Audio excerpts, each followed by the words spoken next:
All right, guys, we're going to go ahead and get started. I want to be very mindful of our time, and I don't think this is going to take the entire 2-hour block that we've got here. But I really appreciate you coming. Today. I know we've got the way that they're doing PD is really kind of interesting, and I'm hoping we can kind of steal these little moments as the year goes on. As most of you know, we are in the process. Our bond, the last bond we had, the voters approved for us to renovate our weight rooms a little bit, and so we've got our first phase is complete. GMSs here and HMSs have been renovated. Phase 2 will be CMS and CTMS, so that will be very quickly coming around the corner. And with that though is a little we're going to have to kind of change the way we look at things.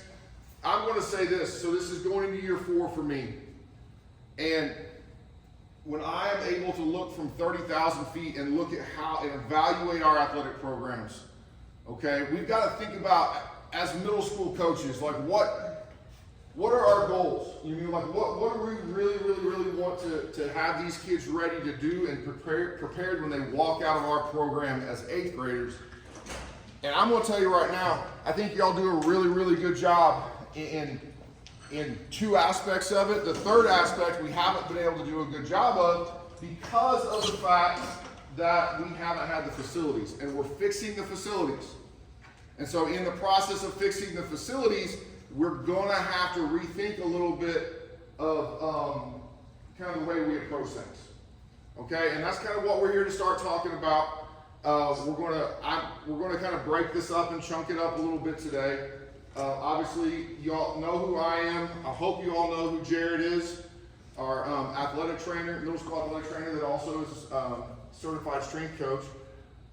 What I'm going to tell you too is we are open to giving you extra set of eyes. Like, one of the things I'm going to talk about today is, I know like Rusty has got the weirdest schedule for his pre-athletics. He's got a pre-athletics of 16 and a pre-athletics of 45. So how in the heck can he do with the 45 what he's doing with the 16? That functionally doesn't make a lot of sense. And so what I'm telling y'all now is you've got extra sets of eyes that will love to come help you. You're going to see a little bit different side of me that a lot of y'all haven't seen.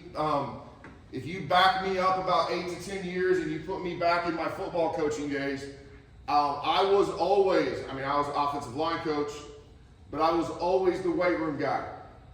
And so you're going to find someone that has very strong opinions about the way things should be done in the weight room, and you're going to kind of see that today, okay? Now, I will tell you I'm not going to micromanage this. I'm just going to give you my very strong opinion on some certain things, just to be completely honest. And so we've got myself. I'm going to be honest with you. If Rusty calls me up and says, hey, Coach Raymond, can you come by and help me out on Wednesday afternoon with my 6th period? Guys, I think I want to do that versus get out of the freaking admin building. I would knock people over with the opportunity to go help do these kinds of things, okay? Like, any excuse you can give me to get my butt out of the admin building and go be around kids and be on campuses, I will 100% do that, okay? Now, my schedule isn't always very amenable to those things at times, but I will do my best. Jared can do the same thing. If there's days that you need those help, if you need help, you know what I mean? He's kind of floating and moving around with his schedule. But if there's a day I need help on this day, holler at us, okay? And we've got a third set of eyes that's going to be helping. She just snuck in. Samantha, would you wave your hand, please? So that is Samantha Humphrey back in the back. She is a GHS CTMS alum.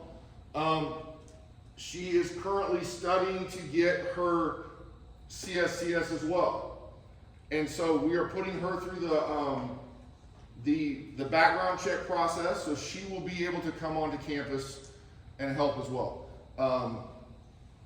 And so we're excited to have her and another set of eyes to just kind of watch and observe and help, and again, just help us in this process of transitioning.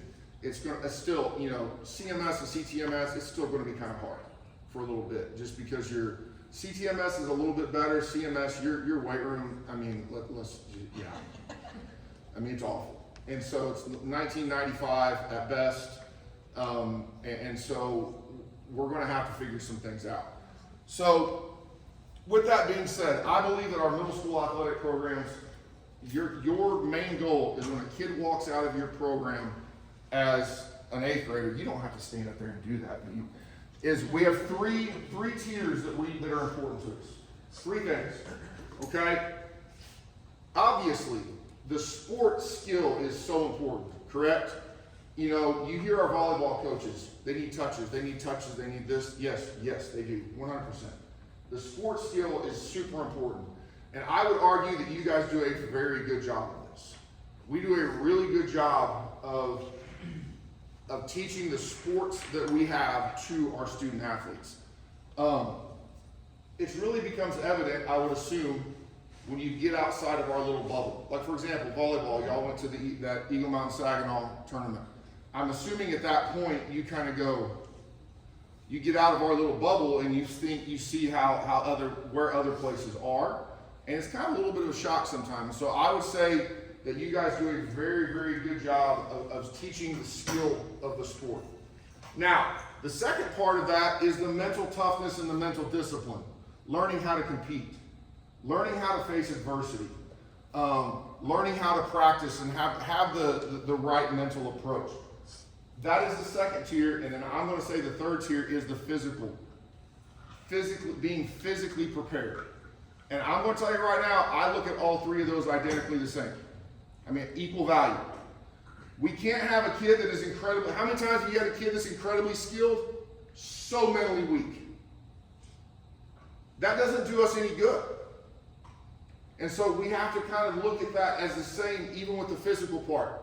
And so really for me, our enrollment is shrinking. And if you've gone and read the reports on that committee that's out there, the whatever, it's got a bunch of letters, I can't even remember, it's online. It's the whole school closing committee thing. Community's all in an uproar about. If you go look at that, it's not getting better, guys. Okay? So our enrollment is shrinking. It is the world that we live in. As our enrollment shrinks, so do the odds of a kid playing varsity athletics the moment they walk out of your program. Think about that. The smaller we get, the sooner a kid's going to play up. Obviously, in my opinion, on the girls' side, girls tend to play up faster than boys because girls physically will mature a little bit faster than boys do, typically. And so you do see a higher propensity there on the girls' side. Things like soccer. You know, if you think about our 2 volleyball teams, we got freshman starters on both volleyball teams right now. You think about Colleyville Heritage's soccer team that are all juniors. I think 8 or 9 of them were on varsity as freshmen. And so it's always going to happen. And so as those numbers shrink, we got to know that there's a chance that kid's going to walk out as an 8th grader and go be a varsity player. Here's the problem. Let's talk about the Braden Blewett effect, because I talked to Braden about this. Braden graduated from Colleyville Heritage last December. He's playing football at Northwestern.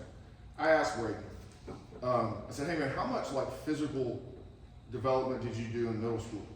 And Braden's the kid that is just a really good athlete, right? He's good at everything. And so I wasn't here when Braden was in middle school, but I'm going to assume that Braden went from one sport to the next sport to the next sport to the next sport, and then all of a sudden school's over. And then Braden walked onto Colleyville Heritage's campus as a 9th grader on varsity football. And so those kids that are really good athletes, they're the ones that don't ever, if we're not careful, they will never get any type of physical development. It'll never happen. And so we're going to have to be very deliberate about the way we do things. Okay? So again, 3-tiered approach to this. Obviously, the sports skill, we've got to have the fundamentals. And here's what's going to happen. We're going to have people that are going to say, man, I can't sacrifice this for this. Well, if you look at all 3 of these tiers equally, you can't shortchange one for the other. If you have a kid that has the physical skills, has the fundamental skills, but doesn't have the physical component of that, is that kid going to be ready? That's what you have to ask yourself. Is that kid going to be ready to play? You know what I mean? So we've got to be able to do all three simultaneously. Some people are going to have a real hard time with this because of just, again, it's different. It's a little bit different. With the physical part, here's what I need everybody to understand. Strength is not the goal. Strength training is, that's why we call it physical development at middle school level. It is, strength training is not the goal. Okay? Understanding how to execute the movements and why we do the movements, that's the goal. How to do the movements. When I was a head football coach, the things I'd be most proud of, or even when I was an assistant, when our kids would go off to college, their strength, my goal was for their strength coach to say, hey, this kid knows what he's doing in the weight room.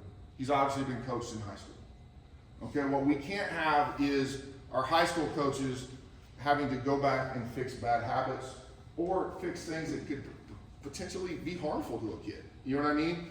So again, strength is not the goal at this point. It is execution. It is understanding the why behind what we're doing and how to do it. Now, boys, what do boys want to do?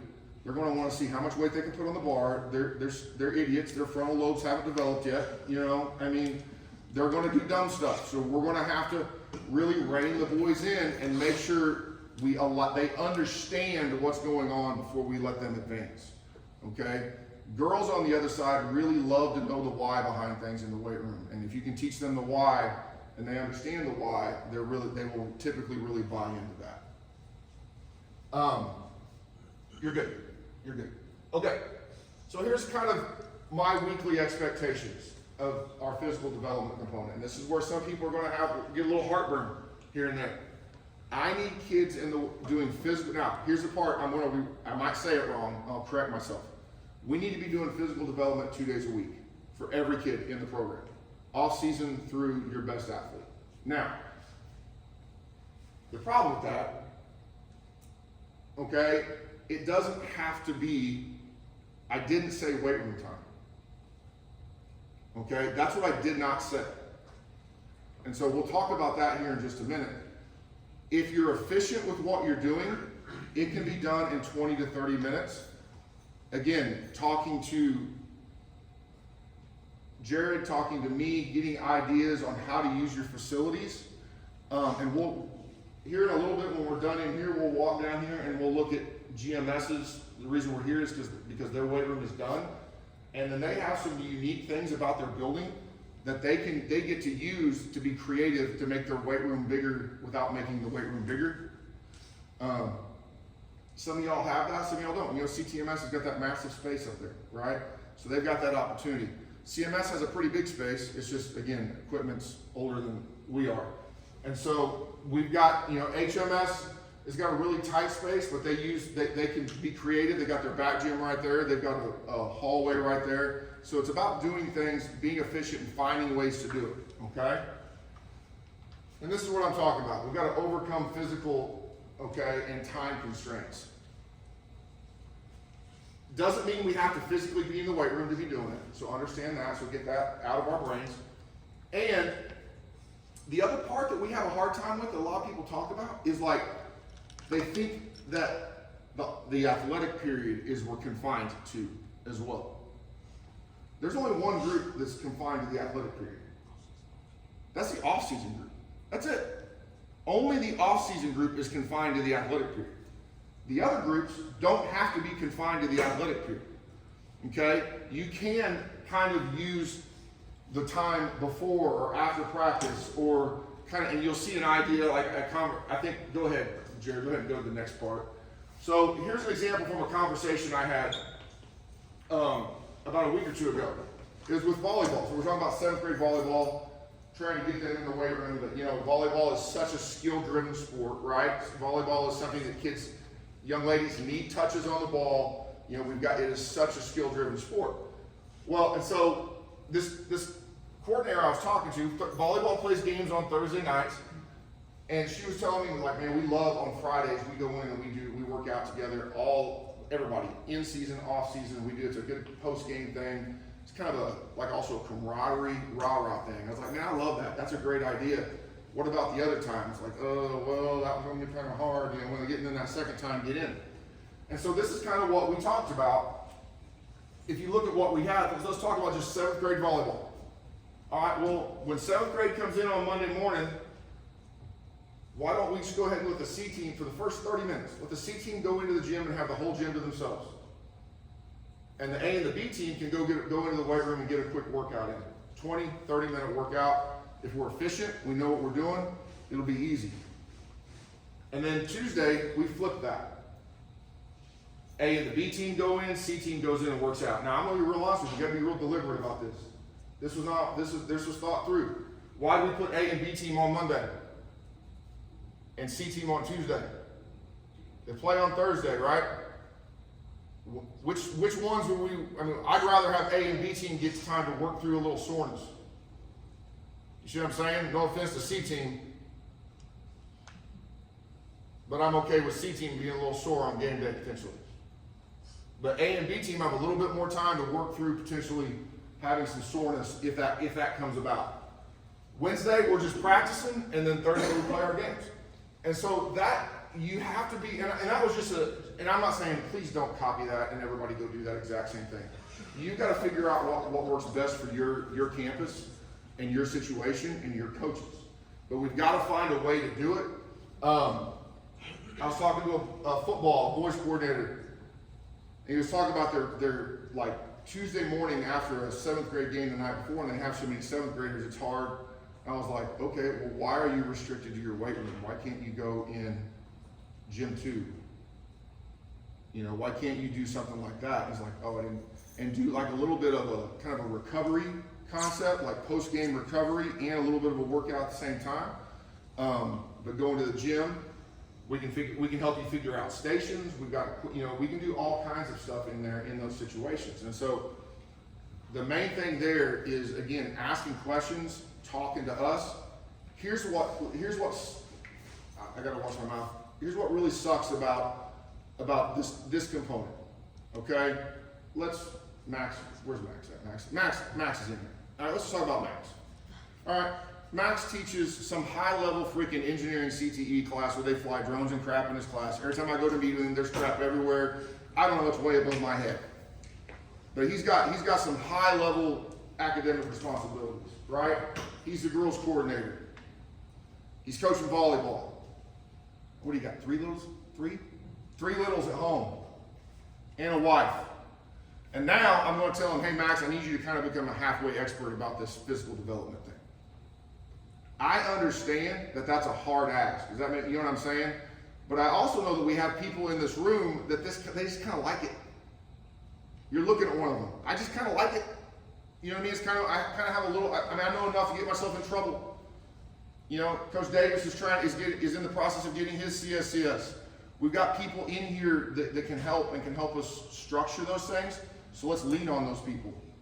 Okay, let's not feel like we have to do this all ourselves. I know it's a big ask, and I know the moment you go from coaching volleyball, you're going to be coaching basketball, then you're coaching track, and then you're doing this, you're doing that. It's a lot. I get it. Use us, okay? Use us, please. My coaching expectations. I have a really funny / terrible analogy. I had a video on here and I took it off. So when we're in you're going to walk into this new GMS space and you're going to see how easy it's going to be to monitor a weight room in this situation. I would argue one person that kind of knows what they're doing could monitor the whole GMS weight room, I think. 2, if you've got a couple if you're starting out, or people that are a little bit inexperienced. But coaches should be actively monitoring and moving around and coaching kids up and watching. Because again, what's important to us? It's the technique. It's how we're doing things, making sure that we're doing them the right way, okay? And that we're executing the movements. One of my biggest pet peeves as a head football coach is if I walked into my weight room at any point, like we would do morning weights, like before school, like auxiliary stuff. If I'd walk into the weight room and coaches were in there monitoring these kids doing this, and if I could throw a hand grenade and get more than like 2 or 3 coaches at one time, that meaning they were all huddled up in the middle or something like that, I was not a happy camp. You know what I mean? Like like there's no reason to have You know, and what the funny part was, it's like when I would walk in, they know this. When I would walk in, that was my video. It was like, you know what I mean? The moment they'd see me, they'd spread out real fast. And so we've got to make sure that we're coaching these kids and we're understanding what these, again, we're not going to be really complicated about this. And so it's really just about execution and then, and technique. And I think there's one more bullet here, Jerry. And you're going to see when we go in here, everything has to have a place in these weight rooms.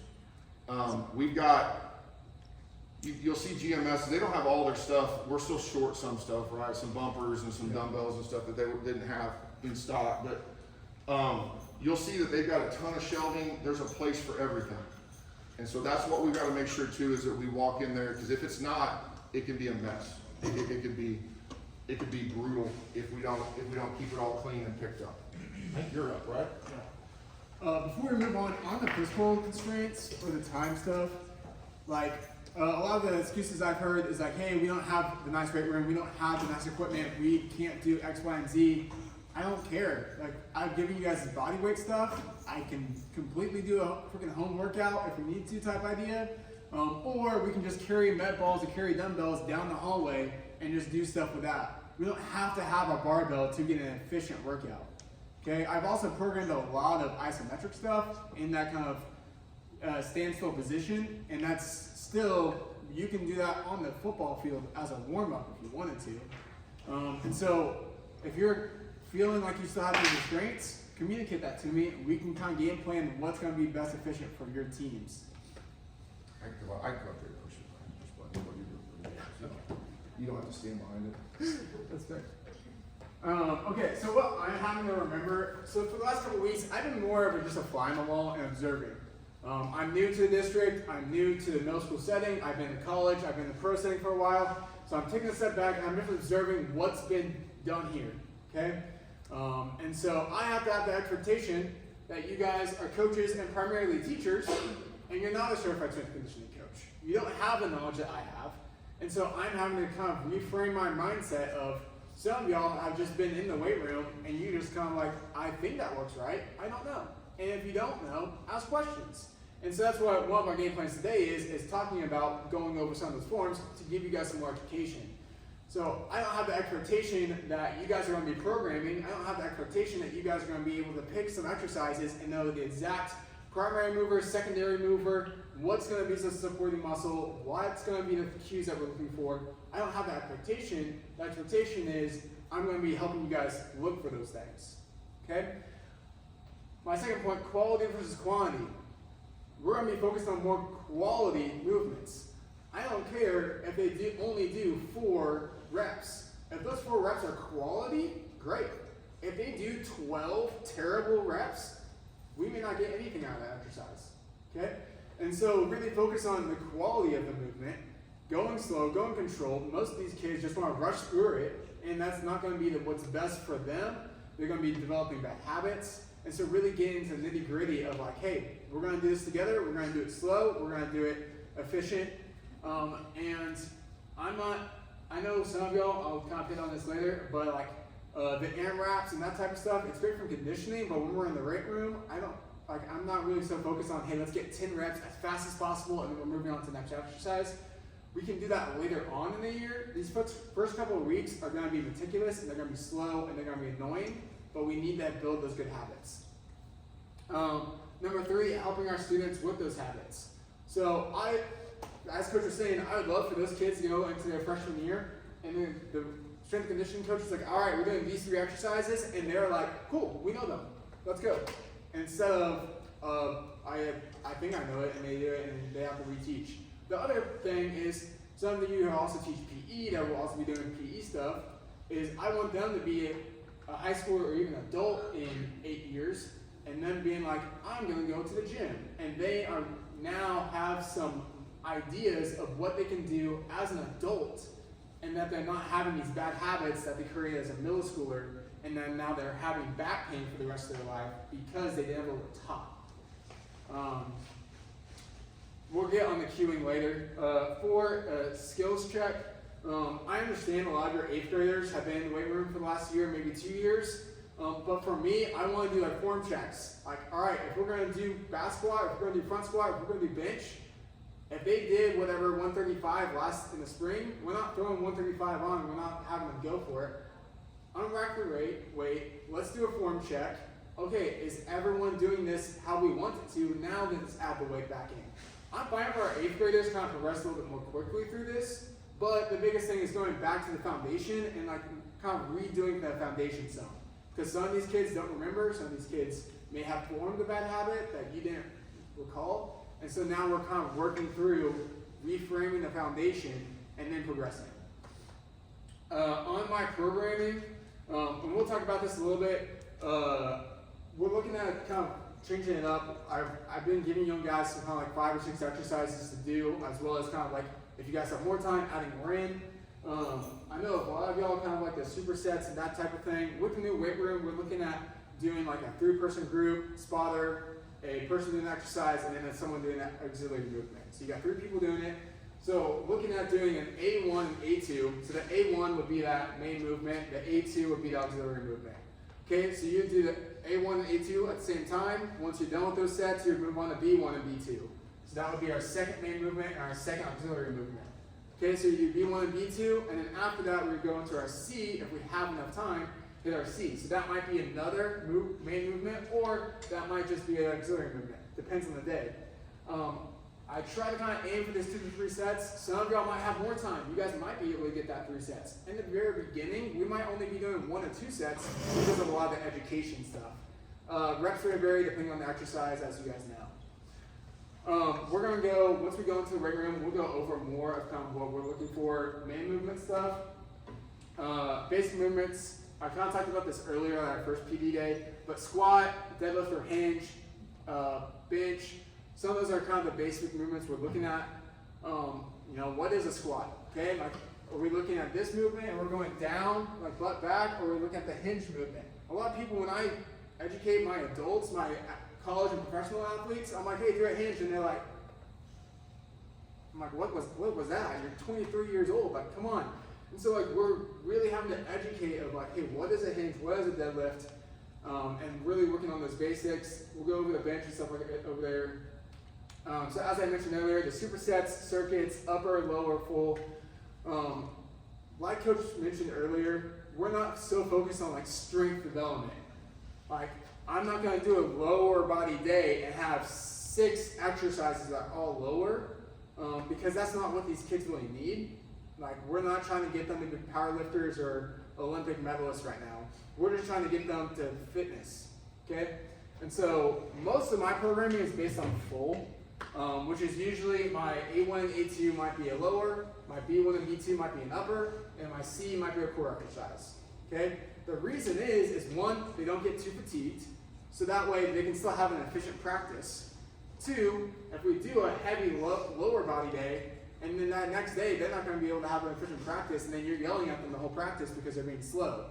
So now their neural fatigue is very high, and so now when the fatigue goes high, our form goes down. And so now we're not having the greatest outcome in our weight room because they're so fatigued. So that's why I program more full body exercises. Now, everyone, when it comes to CSCS world, everyone's kind of a little bit different. There's no perfect way to do it. But maybe some of those high school or those colleges might do an upper body day. They might do a lower body day. That's okay. In this kind of setting, we're going to be focused on kind of like the full exercises. Supersets, which are circuits, I get it for time efficiency. I love it. I personally do supersets in my workouts. Here's the thing, at the very beginning of all this, there's going to be a lot of slow, meticulous, because I want to be checking those forms. I'm fine if we do supersets and we do this kind of A1, A2, but we're still monitoring the form. On the circuit idea for the CMS and CTMS, because you guys don't have the weight room here, the newer weight room, you guys still might have to do a circuit, but we're still kind of monitoring those forms as we're doing the circuits. Plyometrics versus conditioning. If you have seen in my programming, I haven't really utilized the plyometrics yet. One of the first conversations I had here was like, great, I would love my kids to jump really high. I'm like, cool. They will at some point, but we have to develop the strength first. as well as the control aspect. Okay, a lot of the exercises. So you guys are, in my programming, I've had the runner stance ISO and the soldier stance ISO, and you guys are like, why the heck are my kids doing this? But whatever. For both of those, in order to create power in both a sprint movement and a jump movement, all the force has to go through the Achilles tendon. If the Achilles tendon does not have a stiffness in it, then all that force is dissipated. So if we don't have the strength in the Achilles tendon, they can try to lift and they can try to sprint, but that power is not going to transfer to the foot. Does that make sense?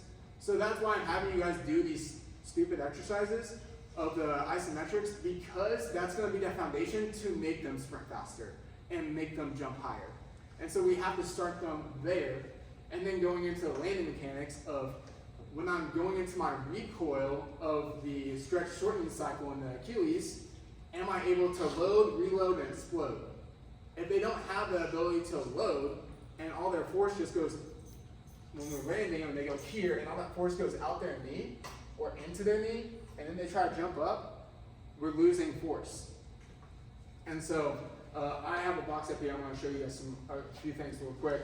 Real quick. Yeah. This has been what he just mentioned this, and I had an aha moment when we were talking about this the other day. Do y'all remember probably 2 years ago, Super Bowl, 49ers linebacker coming off the sideline, explodes his Achilles. He's standing there, turnover, boom, tries to take off, boom, Achilles done, out. That's what he's talking about.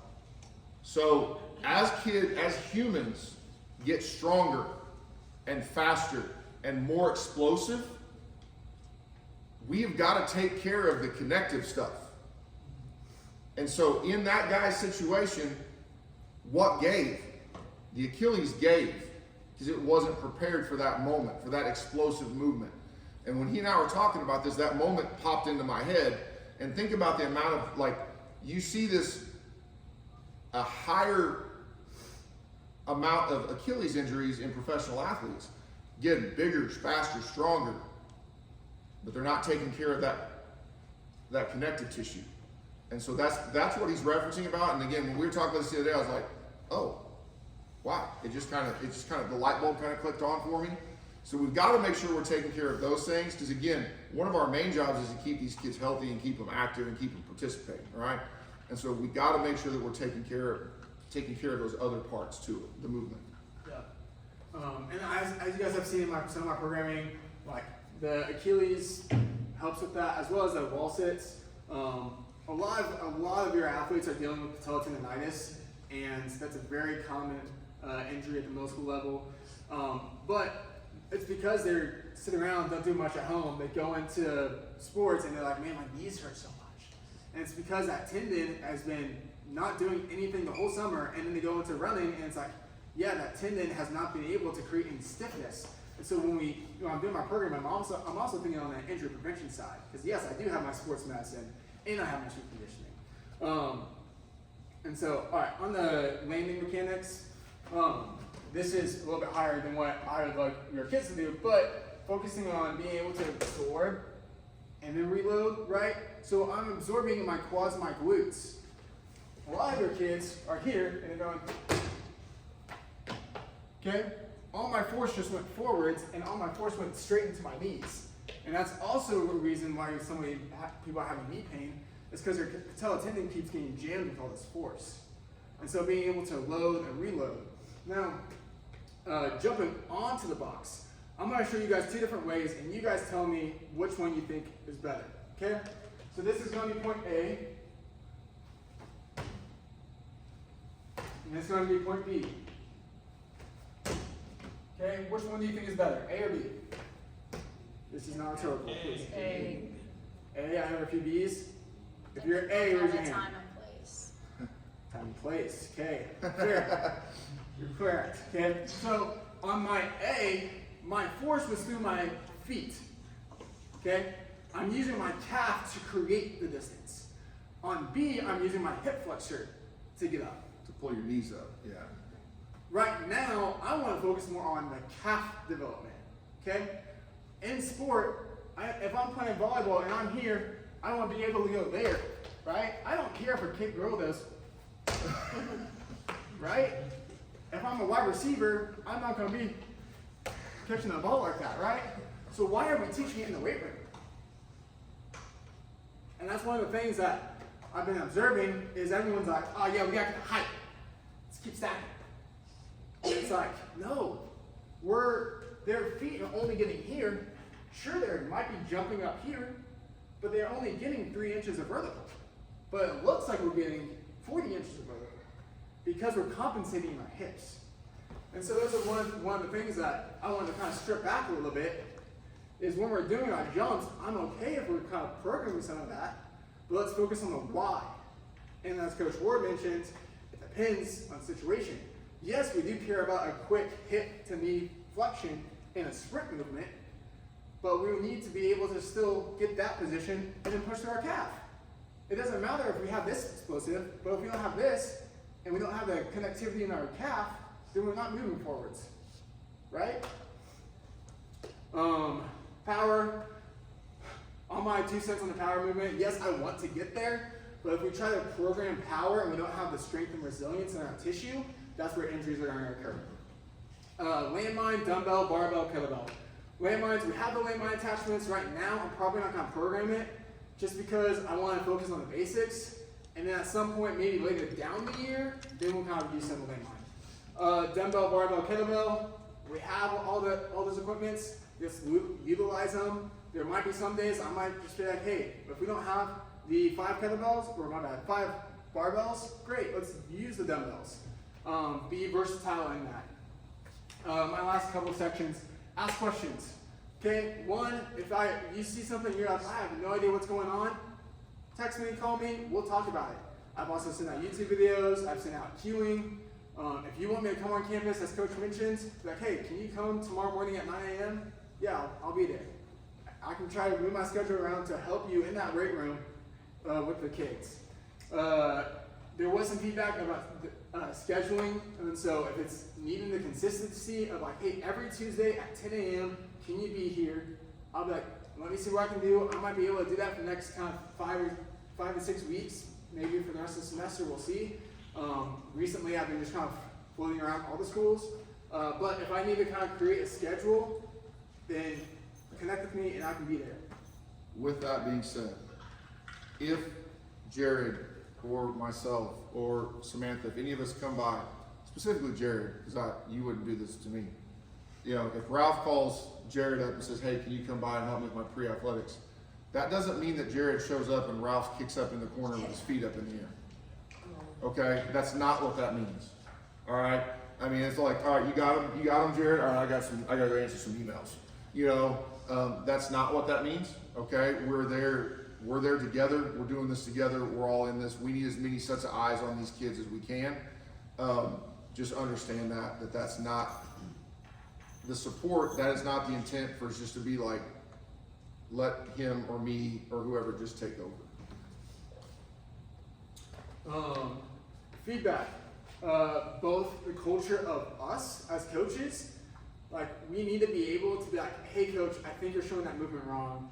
Like let's talk about that. Or the feedback to me. If you're like, hey, what you sent us looks stupid, why are we doing this? All these things, I'll give you the education, we're gonna have that discussion. If you're like, hey, I think whatever, if we're gonna do front squat today, instead of the barbell, can we do a goblet squat? I'm like, sure, let's talk about that. If you want to give me that feedback, I am a very high feedback person. I've been at the very highest levels of feedback is the first thing that we talk about. Positive versus negative. Having more of a positive approach to your athletes. If they're doing something right, be like, hey, that looks great. We want to reinforce positive cueing. So if they're doing a good exercise, enforce that. Be like, hey, that's great. Hey, everyone, look at this student. He's doing it right. She's doing it right. This is what we should be doing. If it's on the negative side of it, kind of maybe shifting their hips or they're raising their feet too much or whatever it is, like, hey, try to focus on 1, maybe 2 cues. A lot of these kids can't handle 7 cues. So if they're doing a squat and you're like, shift your foot, move your hip over, lean forward more, sit back more, they're gonna get over cued. Okay, so focus on 1, maybe 2 cues, and just have them do that. Have them do 3 or 4 good reps. Great, move on.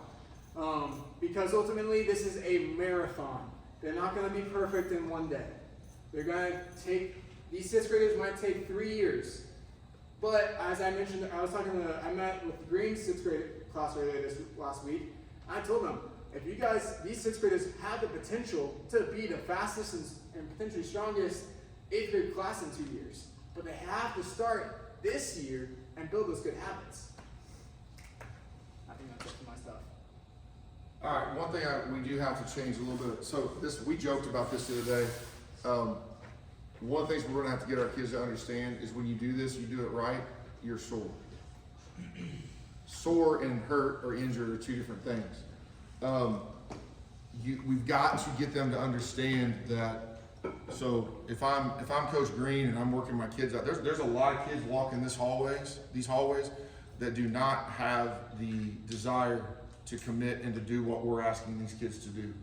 And that soreness and that is a badge of courage for them.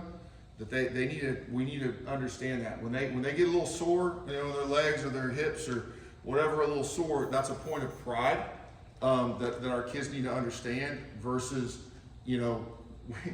I think the moment Jared and I kind of talked about this the first time, I think the very next day he got a note from a parent, a 6th grade mom, because the son was sore. They wanted to hold him out of working out because he was sore from the previous day. And it's like, oh. Again, just completely different, wrong. And obviously that's going to take time, right? With young kids, 6th graders especially, parents are still kind of in the elementary school PE mode. So we've really got to take time to kind of switch that up. But it should be something that they should be proud of. They're doing something that a lot of other kids don't have the toughness, the mental strength to do. And that's something to be really, really proud of. All right, so right here, this picture. This is a picture of one of the GMS racks, okay? And so like you go to CTMS, you go to the old way that we had the weight rooms laid out. Like there was like 3 or 4 bench presses over here. There's 3 or 4 squat racks over here. There's a bunch of other machines that I can't believe that still exist in rooms. And so you kind of had to create this circuit concept, right? Like this kid would be here, they do this exercise, then they move over here. In this situation, what you're going to see when we walk in there, and we'll kind of take a minute to kind of talk about it, is, what is it, Darian, 13? No. We have 11. Y'all have 11. They have 11 racks. They have 11 stations. They have 4 what are called double halves. So that one we're looking at is a double half. So see, it's a rack going each direction. Okay, so they've got 4 double halves going down the middle and then 3 single halves on the walls. With this, and that's all they've got, guys. That's it. There's nothing else in there. There's storage, there's kettlebells, there's dumbbells, there's medicine balls. There's all kinds of other stuff in there, but that's all that's in there. There's no other machines. And people will come to me and say, well, why didn't you buy this type of machine? Well, here's the problem with machines, guys. That machine, one person can use at one time, and it only does one thing.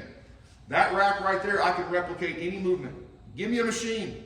We'll replicate the movement in this rack. So the great thing about this is you assign 3 kids to this rack. They don't move. They stay at that rack the whole time they're in the weight room. They never rotate, okay? And so you can have every kid in the weight room doing the exact same thing at the exact same time. And the ability to do that and monitor that type of technique makes it, because like right now, like when I was at CMS, you had a group of girls trying to work on their hip hinge. You had a group of girls doing like bench press, a group of girls doing squat. Some were doing like some core stuff or something like that. And so it's like you're all over, like you're trying to watch all this at one time. You're going to have one primary movement and one auxiliary movement, and that's it. And so it's super easy to monitor the weight room and to monitor technique. Now with this, you can see there's pull-up stations. You can see the landmine down there in the corner. There's all kinds of stuff. So with those 3 kids, like let's say we do 3. Let's just I've done it where I've done 4, but that was when I had a high school of 3,500 kids. We had 350 kids playing football, and I had to get them all through, a workout in an athletic period, and that was a little bit chaotic. But my suggestion started off is do 3 kids at a station. You got kid doing the primary exercise, you got one kind of spotting them, and there is an art to spotting everything that we do.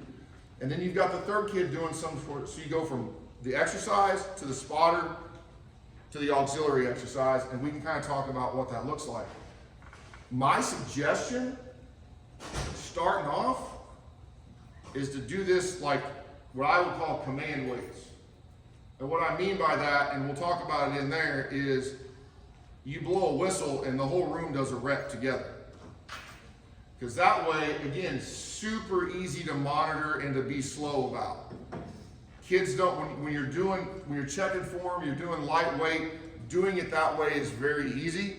Obviously, if we're gonna go, like let's say we're squatting at 90% of our max, we're not making a kid hold, 90% of his max and waiting for somebody else to be ready. We're not doing that. That'll be a different thing. And so I would do it on some sort of on command. And again, we'll talk about that when we go in there, and you can kind of see it. You need to kind of see it to kind of understand it a little bit until everybody gets comfortable with the space.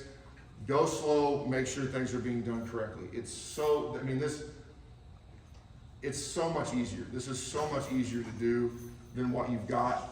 I think you could get 2 to 3 main exercises with 2 to 3 auxiliaries in no more, in the weight room in no more than 20 to 30 minutes. So if you think about Darian's and Kelly's situation here, we said 11 racks, right? You go 11 racks. Is that what it is? It's 11. I said that right. Okay, I get their numbers because they're 13 and it throws me off.